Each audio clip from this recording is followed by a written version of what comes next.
234 தொகுதியில 233 தொகுதி எப்படி யார் வருவாங்க வரமாட்டாங்கன்ற தாண்டி ஒரு தொகுதி மட்டும் கன்ஃபார்மா தெரியும், இவர் தான் எம்எல்ஏ. ஞான கலைச்செல்வன் ஏடிஎம்கேல அறிவிச்ச பிறகு டிஎம்கேல ஒருத்தர் அறிவிக்கிறாங்க. பெரிய அளவுல அவருக்கு அங்க செல்வாக்கு கிடையாது. ஆனால் அவர் ஏதோ செல்வாக்கை பயன்படுத்தி அங்க சீட்டை வாங்கிறாரு திமுகவுல. ஆனால் அந்த ஆலங்குடி சட்டமன்ற தொகுதி சேர்ந்த அனைத்து திமுக சேர்ந்தவர்களும் இவருக்கு ஏன் கொடுத்தீங்க, இவர் எங்களுக்கு யாருன்னு தெரியாது அப்படின்னு நிலைப்பாட்டை எடுத்து இவருக்கு கொடுங்க, இவர் எங்க சமுதாயத்திற்காக நின்று உழைக்கக்கூடிய நபர்னு ஒட்டுமொத்த ஆலங்குடியை சேர்ந்த அனைத்து மக்களும், திமுகவை சேர்ந்தவங்க குறிப்பா பொதுமக்களும் சரி திமுகவும் சரி ஒரு சேர குரல் எழுப்ப ஆரம்பிச்சுட்டாங்க. 2016 முதல் முறையாக போட்டியிடுகிறார். போட்டியிட்ட தேர்தலையே 9000 வாக்குகள் வித்தியாசத்தில் வெற்றி பெறார். கண்டிப்பாக 2026 காலத்தில் வெற்றி வாகை சூட போகிறார். இது சும்மா நான் வரலாறுகளை மட்டும் வச்சு சொல்ல கிடையாது. சேனல் பயணங்களுக்கு வணக்கம். 2026 அரசியல் களம் எப்படி இருக்கும்னு இப்பையில இருந்து நம்மளுக்கு எல்லாம் ஒரே ஆவலா இருக்கும். 234 தொகுதியில 233 தொகுதி எப்படி யார் வருவாங்க வரமாட்டாங்கன்ற தாண்டி ஒரு தொகுதி மட்டும் கன்ஃபார்மா தெரியும், இவர் தான் எம்எல்ஏ. எல்லாம் முன்னே குளத்தூர்ல முக ஸ்டாலினா, இல்ல திருச்சியில நேரா, இல்ல எடப்பாடியில பழனிசாமி அவர்கள் அப்படின்னு கேட்பீங்க. அதெல்லாம் இல்லை. யாருமே பெரிதாக பேசாத புதுக்கோட்டை மாவட்டத்தின் ஆலங்குடி சட்டமன்ற தொகுதியைச் சேர்ந்த திமுகவின் சட்டமன்ற உறுப்பினர் தற்போதைய அமைச்சர் சிவ வி மெய்யநாதன் தான் சொல்ல வர்றேன். மற்ற தொகுதியில யாராருக்கு வெற்றி வாய்ப்பு இருக்கு, விஜய் வந்திருக்காரு, புதிய தாக்கத்தை ஏற்படுத்த போறாரு அப்படின்லாம் புதுசா பேசிட்டு இருக்கும்போது இந்த தொகுதியில மட்டும் மெய்யநாதனிடம் இருந்து வெற்றியை யாராலும் பறிக்க முடியாது அப்படின்றதான் இன்றைக்கு நிதர்சனமான உண்மை. இதை யாரும் மறுத்து பேச முடியாது. யாராச்சும் பேசுறவரா இருந்தா 1 to 1 வாங்க. அந்த தொகுதியில எப்படி அவர் வெற்றி பெற போகிறார் அப்படின்றத நான் கிளியர் கட்டா சொல்றேன். ஏன்னா அந்த ஆலங்குடி தொகுதி அப்படின்றது அதிமுகவின் முன்னாள் அமைச்சர் மறைந்த ஏவி வெங்கடாச்சலம் அவருடைய கோட்டையாக இருந்தது. அந்த ஆலங்குடி தொகுதின்றது எப்படின்னா 1984 இருந்தே அவர் மாறி மாறி அவர் தான் வர்றாரு திரும்ப ஃபுல் அண்ட் ஃபுல். அது அதிமுகவின் கோட்டையாகவே இருந்தது அந்த ஆலங்குடின்றது. இடையில 2006 மட்டும்தான் சிபிஐ ராஜசேகரன் அவர்கள் திமுகவோட கூட்டணி வச்சு அந்த கம்யூனிஸ்ட் கட்சியை சேர்ந்த அவர் வெற்றி பெற்று எம்எல்ஏவாக ஜெயிக்கிறார். அதற்கு பிறகு 2011 கூப்பா கிருஷ்ணன் வர்றாரு. அவர் ஒரு ஏடிஎம்கே. ஆனா அவர் எங்கிட்டு இருந்தோ திருச்சியிலிருந்து வந்தவர் சாதியின் பெயரை சொல்லி அங்க வெற்றி பெறார். ஆனாலும் அந்த ஆலங்குடிகள் பெரும்பான்மையாக யாரும் அவருக்கு வாக்களிக்கவில்லை. மிகவும் ஒரு சொற்ப அளவிலான வாக்குகள் வித்தியாசத்துல தான் கூப்பா கிருஷ்ணன் வெற்றி பெற்றார். அதிமுகவில் இருந்து வெற்றி பெற்று அந்த எப்போ எலெக்ஷன் அப்போ ஓட்டு கேட்டு வந்தாரோ அதோட சரி, கூப்பா கிருஷ்ணன் அந்த பக்கமே தலை வச்சு கூட படுக்க கிடையாது. ஏடிஎம்கே வெற்றி பெற்ற அந்த நபர்.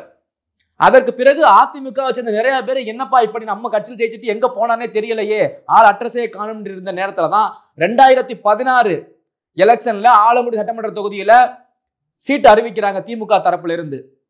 அப்ப 2016 யாரு போட்டியிடுறாங்க அப்படின்னு பாத்தீங்கன்னா ஞான கலைச்செல்வன் அவர்கள் போட்டியிடுறார். இப்படி ஞான கலைச்செல்வன் ஏடிஎம்கேல அறிவிச்ச பிறகு டிஎம்கேல ஒருத்தர் அறிவிக்கிறாங்க. அந்த நபர் மிகவும் ஒரு பெரிய அளவுல அவருக்கு அங்க செல்வாக்கு கிடையாது. ஆனால் அவர் ஏதோ செல்வாக்கை பயன்படுத்தி அங்க சீட்டை வாங்கிறாரு திமுகவுல.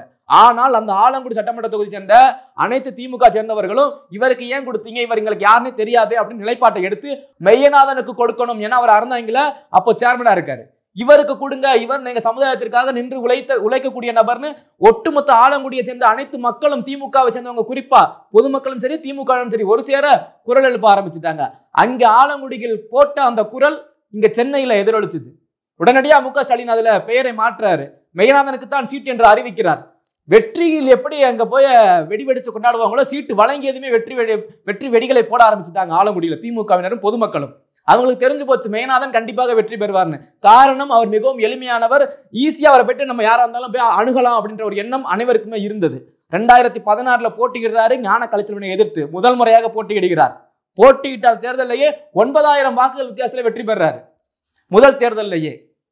இப்படி அப்போ திமுக தோல்வி அடைஞ்சு எதிர்கட்சியா இருக்குது. ஆனாலும் 2016 இருந்து 2021 காலம் வரை சிறப்பாக செயல்படுகிறார் மெய்யநாதன்.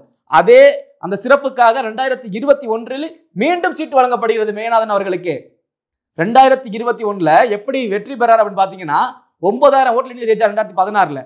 2021 25,000 லீடிங் ஓட்டுல ஜெயிக்கிறாரு. எப்படி ஒரு மனிதன் 9000 ஓட்டுல இருந்து 25,000 ஓட்டு லீடிங்னா வெறும் எம்எல்ஏவாக எதிர்கட்சி சேர்ந்த ஒரு நபர் எப்படி இப்படி வெற்றி பெற்றார் அப்படின்னு ஒட்டுமொத்த அரசியல் அந்த ஆய்வாளர்களும் முற்று நோக்கினாங்க அந்த தொகுதியை. எப்படி இவர் திமுக வெற்றி பெற்றார், இவருக்கு என்ன பெயர் இருக்கிறது? முதல் தேர்தலிலே 9000 வாக்குகள், சரி கட்சியின் செல்வாக்குன்னு வச்சுக்கலாம். இரண்டாவது தேர்தலில் 25,000 வாக்குகள் வித்தியாசம்னா அப்ப கட்சி பேதமின்றி எல்லாம் ஓட்டு போட்டாங்களா அப்படின்னு ஒரு கேள்வி எழும்புச்சு. ஏன்னா 2021 தர்ம தங்கவேல் ஆமா, தர்ம தங்கவேல் அவர்கள் போட்டியிடுறார் எதிர்த்து. அப்படி ஒரு தேர்தலில் மிக ஒரு அதிகபட்ச ஒரு லீடிங்ல அவர் வெற்றி பெற்று அமைச்சராகிறார். சுற்றுச்சூழல் துறைக்கான அமைச்சரையும் விளையாட்டுத்துறைக்கான அமைச்சரையும் பெறாரு. அதற்கு பிறகு மாற்றங்கள் ஏற்பட்டு பிற்படுத்தப்பட்டத்தின் அழைச்சனமா இப்போ இருக்கிறார்.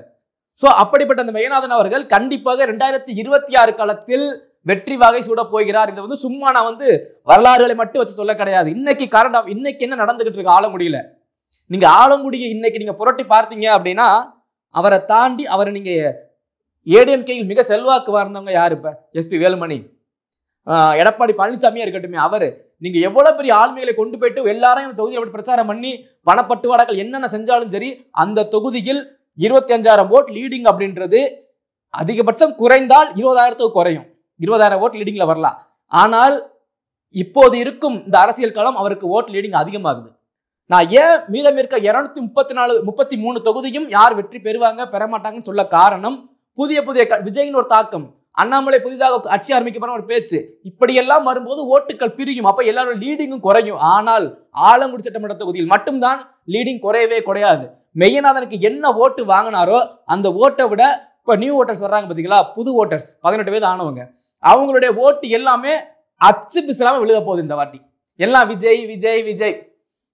100 ஓட்டு வருதுன்னா 35 ஓட்டு தாங்க போகுது விஜய் மத்த அதிமுக எல்லாத்துக்கும். பேலன்ஸ் இருக்க 65 ஓட்டு, 100க்கு 35 ஓட்டு தான் விஜய் அதிமுக பாஜக எல்லாத்துக்கும் போகுது. 65 ஓட்டு அவர்கிட்ட நிக்குது. இந்த நியூ ஓட்டர்ஸ்ல புது வகையான ஓட்டு போடுறாங்க பாத்தீங்களா, அவங்க கணக்கு. சோ எங்கேயுமே இப்படி ஒரு கால்குலேஷன் இப்பவே யாரும் பண்ண முடியாது. நாமளே இப்படி கால்குலேஷன் போட்டிருக்கோம்னா திமுக கால்குலேஷன் போடாம இருக்காது. இந்நேரம் 234 தொகுதியில ஒரு தொகுதி ஆலங்குடி தொகுதி மெய்யநாதனுக்கு தான் என்ற மாற்றமும் கிடையாதுன்னு திமுக இந்நேரம் முத்திரை குத்தி இருக்கணும். காரணம் அவருடைய பணி அந்த அளவுக்கு இருக்குது. ஏன்னா நான் ஏன் இதை சொல்றேன்னா, அமைச்சரா இருக்காரு, முக்கியமான துறைகள், விளையாட்டுத்துறை, சுற்றுச்சூழல் துறை, இப்ப பிற்படுத்தப்பட்ட நலத்துறை அமைச்சர்.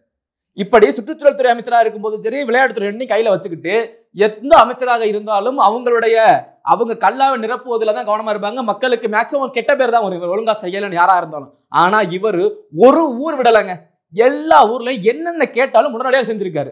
தனிப்பட்ட காரணத்துக்காக செய்ய மாட்டாரு, நல்லா தெரிஞ்சுக்கோங்க. எனக்கு வந்து இதை வாங்கி கொடுங்க அப்படி தனிப்பட்ட காரணங்கள் இல்லை. இந்த ஊர்ல என்ன வேணும்னு கேட்பாரு. அந்த ஊருக்கு என்ன கேட்டு இதுவரை கிடைக்கல, ஆலங்குடி தொகுதிக்குல சட்டமன்ற தொகுதிக்குல நீங்க போய் யாராலும் சும்மா சொந்தக்காரங்களோ இல்லை ஃப்ரெண்ட்ஸோ கேட்டு பாருங்க, உங்க ஊருக்கு எதுவும் செய்யாம இருக்காரப்பா கேட்டு அப்படின்னு. ஒரு தண்ணி குடித தொட்டி, அந்த தொட்டி அமைக்கிறதுல இருந்து கோயில், ஒரு புதிய கோயில் கட்டுறதா இருந்தாலும் சரி, இல்ல பழைய கோயிலை சீரமைக்கிறதா இருந்தாலும் சரி, அங்க ஆலங்குடியில கிட்டத்தட்ட 220 பூத் இருக்குன்னு வச்சுக்கோங்க. ஒவ்வொரு பூத்து 1000 கணக்கு, 2 லட்சத்தி சம்திங் வருதுன்னு வச்சுக்கோங்க. ஒவ்வொரு பூத்துலையும் இளைஞர்கள் இருப்பாங்க, மாணவர்கள் இருப்பாங்க, விளையாடுவாங்க. வாரம் ஆச்சுன்னா மேட்ச் நடத்துவாங்க, கிரிக்கெட் மேட்ச். எல்லாம் அப்படி 30,000 40,000 50,000 பிரைஸ் பண்ணி வச்சு விளையாடுவானுங்க. அந்த அத்தனை பரிசுகளையும் எந்த பிரைஸும் கேட்ட வரைக்கும் இல்லைன்னு சொன்னது கிடையாது. நானே நேரடியா பார்த்திருக்கேன். எந்த பரிசு தொகையும் தரமாட்டேன்னு சொன்னது இல்லை. அவர்கிட்ட போயிட்டு இந்த மாதிரி இவ்வளவு பரிசு தொகை போட்டு மேட்ச் நடத்துறோம்னா உடனே பணத்தை வாரி இறங்கி கொடுக்குறாரு. இப்படி இருக்கும்போது இளைஞர்கள் ஓட்டும் இந்த நியூ ஓட்டர்ஸ் எப்படி வேற ஆளுக்கு போய் விழுகும்? விஜய் இங்க இருந்து குரல் கொடுத்தானா விழுகுமா? அவர் அந்த தொகுதிக்குள்ள எல்லாத்தையும் பண்ணி வச்சுட்டு உட்கார்ந்து இருக்காரு. ஆலங்குடி தொகுதி அவருடைய கட்டுப்பாட்டில் இருக்குதுங்க. 1984 வெங்கடாச்சலம் அவர்கள் வெற்றி பெற்று அவர் லீடிங் பாத்தீங்க, மார்ஜின் ஆஃப் லீடிங் எவ்வளவுனா 37,029, கிட்டத்தட்ட 32% ஓட்டு லீடிங்ல ஜெயிச்சிருக்காரு. அதற்கு பிறகு 1991 சண்முகநாதன் அப்படின்றவரு 49,701 இவ்வளவு ஓட்டு லீடிங்ல ஜெயிச்சிருக்காரு. இது வந்து ஓட்டு கிடையாது, லீடிங். அதாவது 2ஆம் இடத்தில் இருப்பவரை தாண்டி எந்த ஓட்டு லீடிங்ல இருக்காரு அப்படின்றது. அந்த வரிசையில மெய்யநாதன் அவர்கள் 3வது இடத்துல 25,847 ஓட்டு லீடிங்ல 2021 தேர்தலில் வெற்றி பெற்று இருக்காரு. அவங்க 1984 1991 ஒரு கட்சி 2 கட்சி, டிஎம்கே அதிமுக, மிஞ்சி போச்சுனா காங்கிரஸ், அந்த மாதிரிதான் இருந்தது. ஆனால் 2021 ஏடிஎம்கே, என்டிகே, அமமுக, எம்என்எம், மக்கள் நீதி மையம், இப்படி பல கட்சிகள் 10 சுயேட்சை வேட்பாளர்கள் 2000-3000 ஓட்டை பிரிக்க, இப்படி இருக்கும் சூழ்நிலையிலே 25,000 ஓட்டு லீடில் ஜெயிச்சிருக்காரு. அப்படின்னா 2026 களமானது அவருக்கு வெற்றி வாய்ப்பை தரும் அப்படின்றதுல எந்த ஒரு ஐயமும் கிடையாது. எல்லாரும் பேசுறது விஜயின் தாக்கம் ஆலங்குடி தொகுதியில் மட்டும் எதிரொலிக்காது. ஏன்னா ஆலங்குடின்றது இப்போ வரைக்கும் தாவேகா கட்சியில் ஒரு முக்கிய முகமாக யாரும் அங்க பார்க்கப்படல. பெண்கள் ஓட்டெல்லாம் விழுகும், பெண்கள் ஓட்டெல்லாம் மொத்தமாக மெய்யநாதன் கொள்க போகிறது இந்த முறை. காரணம் அந்த அளவுக்கு அந்த தொகுதியில அவருடைய பெயர் ஏன் அந்த அளவுக்கு எல்லார் மனதிலும் நின்றது அப்படின்றது எனக்கு இப்போ வரைக்கும் புரியல. பள்ளி மாணவர்கள் ஆரம்பிச்சு கல்லூரி மாணவர்கள் ஆரம்பிச்சு அந்த ஊர்ல இருக்கக்கூடிய இளைஞர்கள் வரைக்கும் யாரை கேட்டாலும் மெய்யநாதன் மெய்யநாதன் என்று.